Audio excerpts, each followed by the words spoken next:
नमस्कार, माझं नाव गौरव चंद्रकांत शहा आणि आजचा हा व्हिडिओ मी हा Y you should by term insurance before 30 यावर बनवला आहे.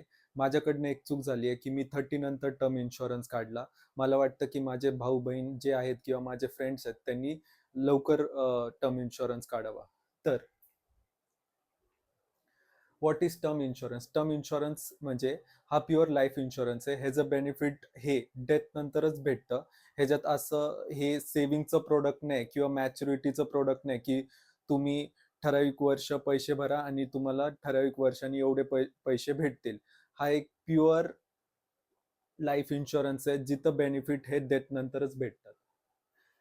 जर तुम्ही 30च्या आत जर टर्म इन्शुरन्स काढलं तर ते रिलेटिव्हली लो रेटमध्ये तुम्हाला भेटतं. जसं जसं एज वाढत जातं तसं तसं प्रीमियम वाढत जातं. तुम्ही जितक्या कमी एजमध्ये टर्म इन्शुरन्स काढाल ते तुम्हाला तितकं स्वस्त पडेल. Okay. Protect your family finances. जेव्हा तुम्ही टर्म इन्शुरन्स काढतात तर तेव्हा काय होतं की ते तुमच्या फॅमिलीचे फायनान्सेस प्रोटेक्ट करतात. आज तुम्ही तुमच्या फॅमिलीचे हेड आहात. ओके. तुमच्यावर तुमची फॅमिली डिपेंडेंट आहे.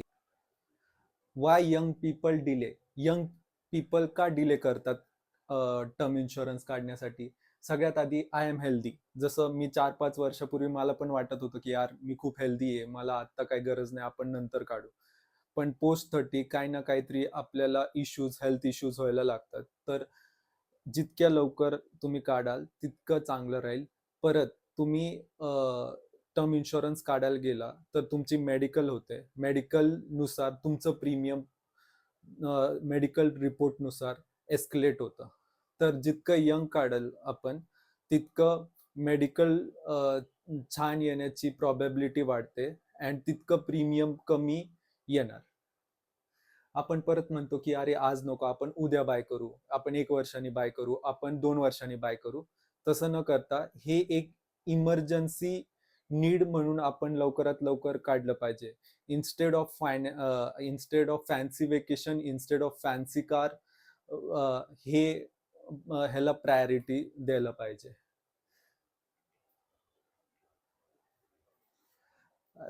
मिथ आहे की इट्स अननेसेसरी बिफोर 30. भरपूर जणांचं असतं की यार आपण लग्न झाल्यावर काढू, आपण किड्स झाल्यावर काढू. तसं काही नाहीये. मला वाटतं जेव्हा तुमचं जॉब लागेल, जेव्हा तुम्ही फायनान्शियली इंडिपेंडेंट व्हाल पॅरेंट्स पासून, त्या फर्स्ट इयर ऑफ जॉब मध्येच तुम्ही तुमचा टर्म इन्शुरन्स काढायचा प्रयत्न करायला पाहिजे. Buying earlier can mean lower premium. आणि तुम्ही जितक्या यंग वयात टर्म इन्शुरन्स काढाल तितकं तुमच्यासाठी स्वस्त राहील. बेनिफिट ऑफ बाईंग अर्ली, जसं मी सांगितलं, बाईंग अर्ली केल्यावर काय होतं, लोअर प्रीमियम राहतं, इझियर इलिजिबिलिटी. तुम्हाला हेल्थ इश्यूज वगैरे जितके यंग असेल तितके कमी येण्याची जास्त शक्यता आहे किंवा तितकं रिपोर्ट पॉझिटिव्ह असण्याची जास्त शक्यता आहे, तर तितकं तुम्ही जास्त इलिजिबल व्हाल. Longer financial protection. आपण जितके यंग काढेल, आपण जिथेपर्यंत कव्हर घेतलंय टिल 75 घेतलंय किंवा टिल 80 घेतलंय, तर आपलं जे प्रोटेक्शन इयर्स आहेत ते पण वाढतील.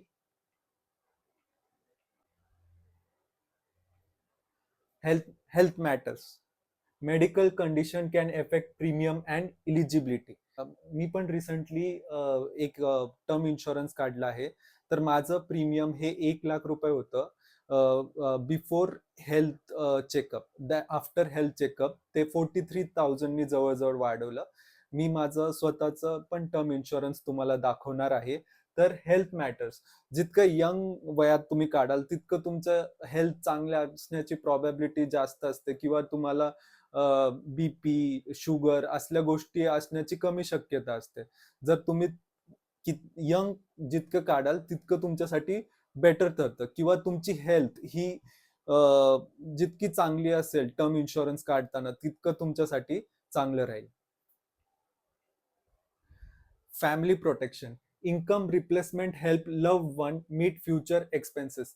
जसं मी सांगितलं आहे, तुम्ही आता जॉबला जाता, तुम्ही आता बिझनेस करता, तुमच्या फॅमिलीला वर्षभरात एक ठराविक रक्कम येते. तुम्ही नसला तर काय? ती रक्कम तर निघून जाणार.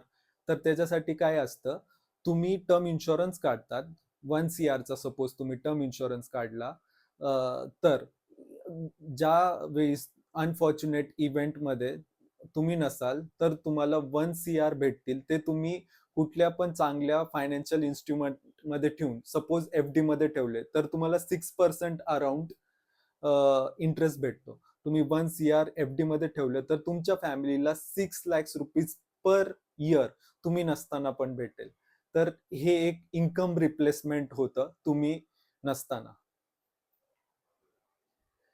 How much cover? कितीचं कव्हर काढायला पाहिजे? Many advisors suggest considering income, liability and family needs. कितीचं कव्हर काढलं पाहिजे हे तुमच्या इन्कमवर डिपेंड आहे. तुमची बाहेर लायबिलिटी काय, तुमची फॅमिली नीड्स काय, तुमचे फॅमिली किती यंग आहे, तुमच्या मुलांचं एज्युकेशन किती बाकी, हे सगळे गोष्टी कन्सिडर केले जातात टर्म इन्शुरन्स काढण्याच्या अगोदर. कॉमन मिस्टेक काय होतंय, की आपण बाय लेट करतो. मी बऱ्याचशा वेळेला बघितलंय, की टर्म इन्शुरन्स लोकं काढायला गेलेत आणि त्यांच्या रिजेक्ट झाल्या बिकॉज ऑफ मेडिकल. तर जितकं जास्त लवकर काढाल, तितकं छान राहील तुमच्यासाठी. किंवा जरी त्यांना भेटलं टर्म इन्शुरन्स, ते स्वस्तात नाही भेटत आहे. ते खूप महागमध्ये भेटत आहे. जास्त प्रीमियममध्ये भेटत आहे. Choosing inadequate cover. बऱ्याचशा वेळेला काय होतं, प्रीमियम जास्त होतं. हे लेटर स्टेज ऑफ लाईफमध्ये होतं. जेव्हा तुम्ही 35-36 ला काढायला जाल टर्म इन्शुरन्स, तेव्हा काय होईल, की मेडिकल वगैरे होणार, तुमचं प्रीमियम वाढायची शक्यता होते. तर आपण काय करतो, यार हे प्रीमियम खूप जास्त होतंय, आपण कमी कव्हर काढू. तर काय होणार, इनएडिक्वेट कव्हर होणार तुमचं. तर यंगपणेच काढा. त्यानंतर हायडिंग मेडिकल हिस्ट्री. जेव्हा तुम्ही टर्म इन्शुरन्स काढायला जाल, तर तुम्ही तुमची मेडिकल हिस्ट्री हाईड नका करू. तुम्ही तुमच्याबद्दल सगळं सांगा, की तुम्हाला कुठला इश्यू आहे, बीपीचा इश्यू आहे किंवा तुम्हाला शुगर आहे किंवा XYZ अजून काही इश्यू आहेत तुम्हाला. तुम्हाला ते सांगायला लागणार. Claim settlement record. Important factor before buying term insurance. तर क्लेम सेटलमेंट रेकॉर्ड हे बघायला पाहिजे. तुम्ही कुठल्या कंपनीचं टर्म इन्शुरन्स बाय करतात. मी ICICI प्रुडेन्शियलचं बाय केलंय. तर त्यांचं क्लेम सेटलमेंट रेकॉर्ड हे 99.34% आहे as of financial year 24-25. Policy term. Policy term म्हणजे काय, 10 इयर. तुम्हाला कुठंपर्यंत कव्हर पाहिजे? तुम्हाला 60 पर्यंत कव्हर पाहिजे, तुम्हाला 75 पर्यंत कव्हर पाहिजे, तुम्हाला 80 पर्यंत कव्हर पाहिजे, ते तुम्ही ठरवायचं. तुम्हाला काय वाटतं, की तुमची लाईफ एक्सपेक्टन्सी किती असणार आहे आणि तुम्हाला तुमच्या फॅमिली तुमच्यावर तुम्ही कितव्या वर्षापर्यंत तुमच्यावर डिपेंडेंट राहणार आहे. ओके. त्यानंतर रायडर्स. रायडर्स काय असतात टर्म इन्शुरन्समध्ये? बेसिकली 3 टाईपचे मेन रायडर्स आहेत. एक तर क्रिटिकल इलनेस रायडर. ह्याच्यामध्ये काय असतं, की जर तुम्ही क्रिटिकली इल झाला, तुम्हाला काय कुठली डिजीज झाले जे मेन्शन्ड आहेत, तर त्याच्यापैकी कुठलेही डिजीज झाले तर तुम्हाला एक लमसम अमाउंट भेटते. दुसरं accidental death benefit rider. In case तुम्ही टर्म इन्शुरन्स काढलं आणि हे रायडर ऍड केलं, तर तुमचं जर ऍक्सिडेंटल डेथ झालं, तर तुम्हाला तुमचे टर्म इन्शुरन्सचं जेवढं कव्हर आहे ते सोडून जे ऍक्सिडेंटल डेथचं कव्हर असणार ते पण तुम्हाला एक्सेस भेटणार. Okay. Way future premium in case of permanent disability. जर तुम्हाला परमनंट डिसेबिलिटी झाली असेल, तर तुम्ही जर हे रायडर ऍड केलं, तर तुमचं जे फ्युचर प्रीमियम आहे ते वेव ऑफ होऊन जाणार. त्यानंतर इन्शुरर सर्व्हिसेस. कुठल्या पण टर्म इन्शुरन्स बाय करण्याच्या अगोदर तुम्हाला त्या कंपनी बद्दल माहिती काढली पाहिजे. ती कंपनी कशी सर्व्हिस प्रोव्हाइड करते, तिचं डिजिटल ईज किती आहे, ऑपरेशनल एफिशियन्सी किती आहे, fast claim turnover around time किती आहे, त्यानंतर मिनिमम पेपर वर्क रिक्वायरमेंट पाहिजे in case of unfortunate event, आणि ऑनलाईन पोर्टल ऍक्सेस कसं आहे, इझी टू यूज आहे का, हे सगळं गोष्टी कन्सिडर केले पाहिजे before buying any companies term insurance.